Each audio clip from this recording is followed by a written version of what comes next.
Delta Sungai Mutiara di Provinsi Guangdong, China Selatan, selama dekade terakhir secara bertahap berubah dari basis industri manufaktur tradisional menjadi dataran tinggi internasional untuk sains dan teknologi. Sejumlah perusahaan manufaktur tradisional di Pearl River Delta telah melakukan transformasi digital selama 10 tahun terakhir. Provinsi Guangdong juga telah melakukan upaya untuk memperkuat bidang-bidang yang lemah dalam penelitian dasar dan mempercepat pengembangan industri-industri strategis yang sedang berkembang. Dijuluki sebagai kota peralatan rumah tangga di China, Distrik Shanxi di kota Foshan telah mempromosikan lebih dari 33% perusahaan industri besar untuk mewujudkan transformasi digital dan produksi cerdas dalam beberapa tahun terakhir. Lebih dari 80% perusahaan besar di Foshan diharapkan mencapai transformasi digital pada tahun 2026. Foshan telah membentuk transformasi manufaktur dan dana pengembangan untuk mempromosikan transformasi digital UKM. Guangdong juga telah mempromosikan transformasi digital sekitar 22.500 perusahaan industri besar. Penelitian yang tidak memadai dan ilmu dasar telah lama menjadi kendala dalam pengembangan Guangdong. Mengambil keuntungan dari kekuatan ekonomi terkemuka di negara itu, Guangdong telah mengabdikan diri untuk membangun peralatan ilmiah dan menarik lembaga-lembaga penelitian tingkat nasional dalam beberapa tahun terakhir. Pembangunan China Spallation Neutron Source adalah fasilitas sumber neutron pertama China dimulai 1 dekade lalu di kota Dongguan. Sebagai platform eksperimental lanjutan untuk penelitian multidisiplin, fasilitas ini mampu mendorong pengembangan teknologi tinggi di banyak bidang aplikasi seperti ilmu material, ilmu kehidupan, lingkungan sumber daya, dan energi baru.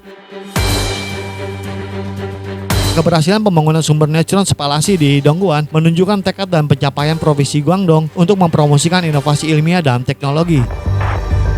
Sejumlah infrastruktur ilmiah dan teknologi utama telah mengambil lompatan jauh di Pearl River Delta, termasuk di dalamnya pusat superkomputer nasional di Guangzhou dan Shenzhen, observatorium neutrino bawah tanah di Jiangmen, dan fasilitas akselerator ion berat berintensitas tinggi di Guizhou.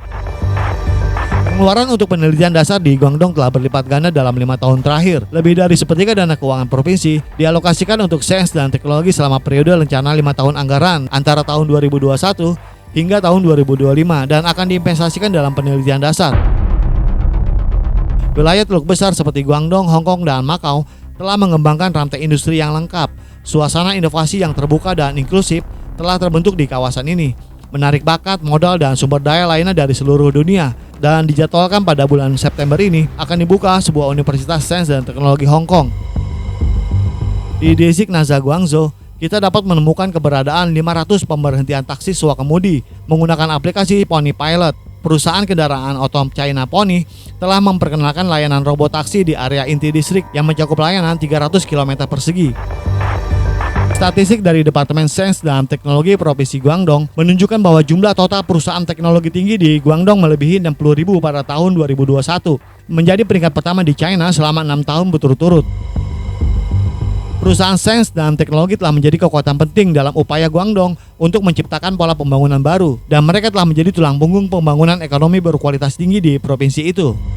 Demikianlah bagaimana China telah mengubah Provinsi Guangdong di China Selatan dari basis industri manufaktur tradisional menjadi dataran tinggi internasional untuk ilmu pengetahuan dan teknologi. Bagaimana menurut pendapat Anda? Silakan berikan komentar Anda di kolom komentar kami.